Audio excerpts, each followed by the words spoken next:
Welcome to the Untold Tales audio anthologies. Written by Dr. Jeffrey A. Robinson and narrated by Melissa Del Toro Schaffner.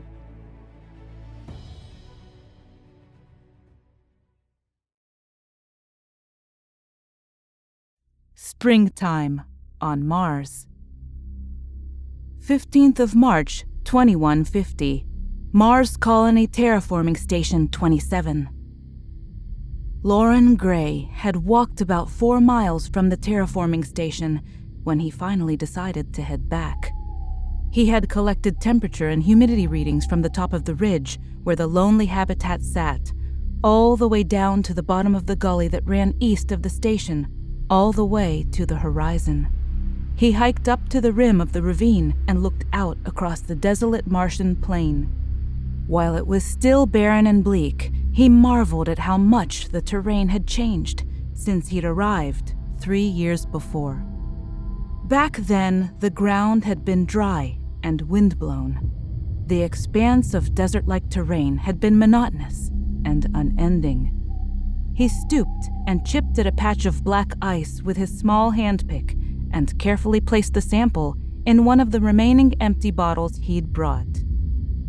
He put the plastic container back in his pack and logged the location in a small palm-top computer attached to his utility belt. God, it's so different here, he thought.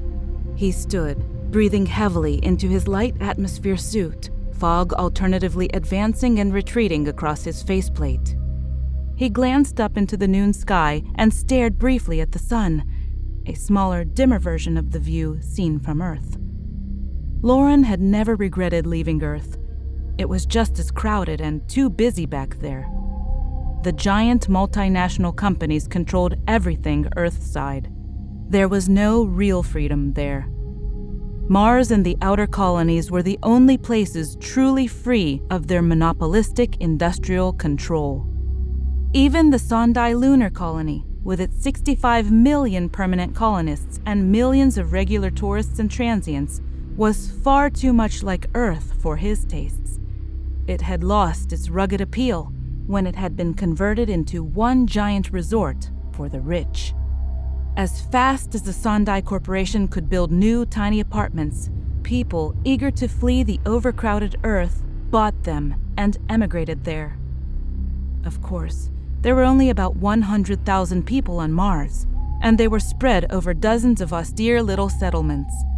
There weren't a lot of amenities, but that was the price the Martian colonists had to pay for their individualism and freedom. As a result of all the research grants from Earth-based companies, even the research stations on Titan and Europa had more luxuries than the Mars colonists had.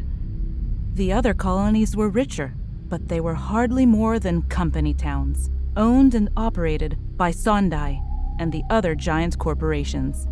The terraforming stations here on Mars, on the other hand, were owned and operated by those who manned them. They operated on a shoestring budget and were financed by leasing orbiting space habitats that other entrepreneurs used as jumping-off points for asteroid mining operations. Loren checked his watch and then inspected his oxygen supply to ensure he had plenty of air left for his return trip. Survey 1 to Outpost 27. Do you copy? Loren said into his throat microphone. We read you loud and clear, Loren. How's it looking out there? Came the reply. More black ice. I'm bringing back samples. The black algae that Mars Central seeded out here is growing a lot faster than we'd thought. I've also verified the ambient temperature is nearly 4 degrees warmer than last month. At this time of the year, the air here in the southern hemisphere is normally cooling rapidly. Roger. We copy your sensor telemetry. The satellites verify the black algae growing on the ice is decreasing the albedo of the southern temperate regions. The absorption of sunlight has nearly doubled in the past 2 months. The station watch officer paused and then added, Loren, you'd better get back to base soon. The next scheduled ice drop is set for 3 hours from now, and you don't want to be caught out in the open, in case some large fragments make it through the atmosphere. Roger, 27, I'm headed back now. Survey 1, out.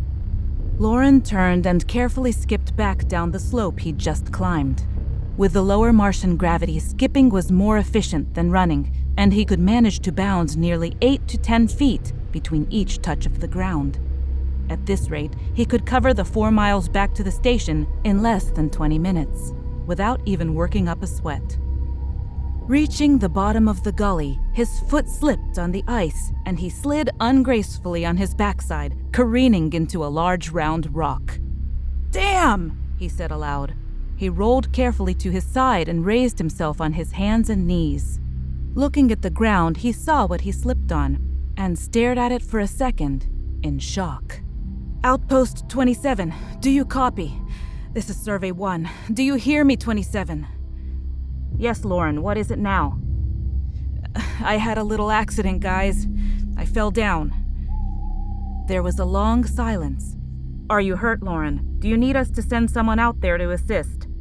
No, Phyllis, I'm okay.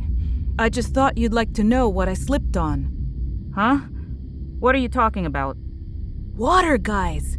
I slipped in a puddle down here in a low spot between the ridges." He paused, awaiting a reply. "Did you hear me, guys? I slipped in a puddle of water. There's free water on Mars." No one answered. Lauren slowly stood and looked down at the tiny pool of water that had collected from the melting ice. "Guys, did you hear me? I said there's free water out here." Outpost 27 came back online, and there was some shouting in the background. "Lauren, are you sure? The ice from the asteroids they've been dropping from orbit isn't supposed to produce free water for another 2 years at the earliest. The black ice algae that Oberon Genetics engineered is supposed to absorb light and gradually raise the ground temperature, but it's still too cold out there for the ice to melt." "Yeah, I'm sure. It's water. It's not much, and it may not be here for long, but it's definitely water. It'll freeze again if the wind picks up, but it's calm right now, and I guess we're having a serious Martian heat wave. Anyway, the water was enough to wet the ice and drop me on my butt." Lauren laughed, not sure what more to say.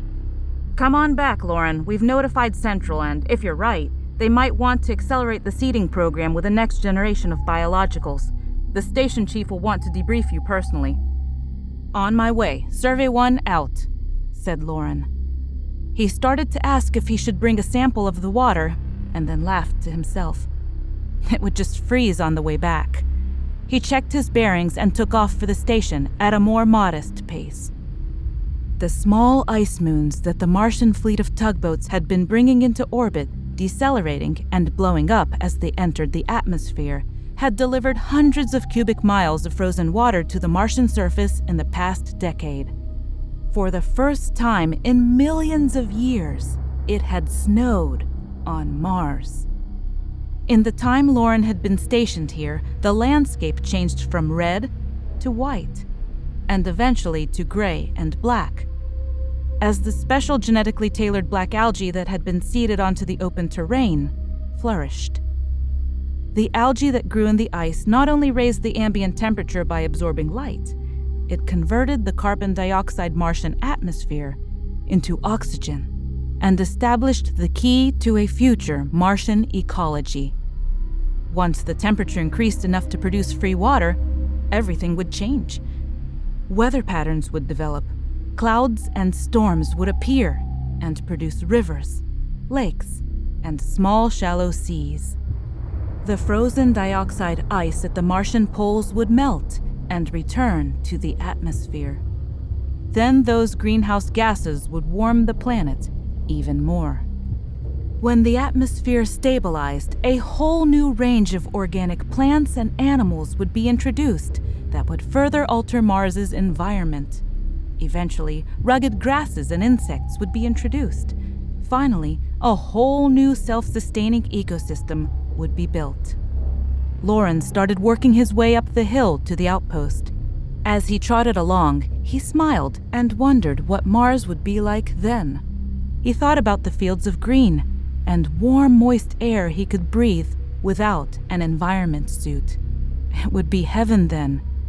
Then he thought some more, and his smile slowly faded. He remembered what had already happened to the moon and began to worry that it might become too much like Earth. It wouldn't be long before the large Earth-based conglomerates moved in and changed everything. In a few years, the place would be worse than the lunar colonies, and Mars would become overcrowded just like the other colonies. He shuddered, imagining people crowded into surface habitats like sardines in a can. As he loped up the hill, he began wondering where he would go when they started building cities here. Maybe he would ask about those sleeper ships they were planning on sending to Procyon and Cygnus. The trip would take more than 50 years, even with the new gravity drives, but all the colonists would be frozen in stasis and sleep the whole way. Smiling to himself, he decided to make a few calls and find out if they were still accepting applications for colonists. With his experience here, he'd be guaranteed a berth. With Earth 50 years away, it would be quite a while before the far colonies were overrun by Earth and its giant industrial companies. He grinned and decided to apply first chance he got. As he reached the station and opened the hatch that led down to the spacious underground quarters of Station 27, a gust of wind stirred and blew in wisps of delicate Martian snow. It's a new season, and we have some new authors and new storylines that will absolutely delight you. And as you know, we absolutely love our listeners, fans, and patrons. If you loved what you heard, consider joining us over on Patreon. That's where all the fun happens. Just visit www.patreon.com/Melissa Del Toro voiceover. If you'd like to read more of the stories in the Untold Tales series, not narrated here on our podcast, you can find Jeff's books on Amazon.com in paperback and Kindle format. The links for all of this information are conveniently listed in this episode's show notes. Thank you and have a wonderful day.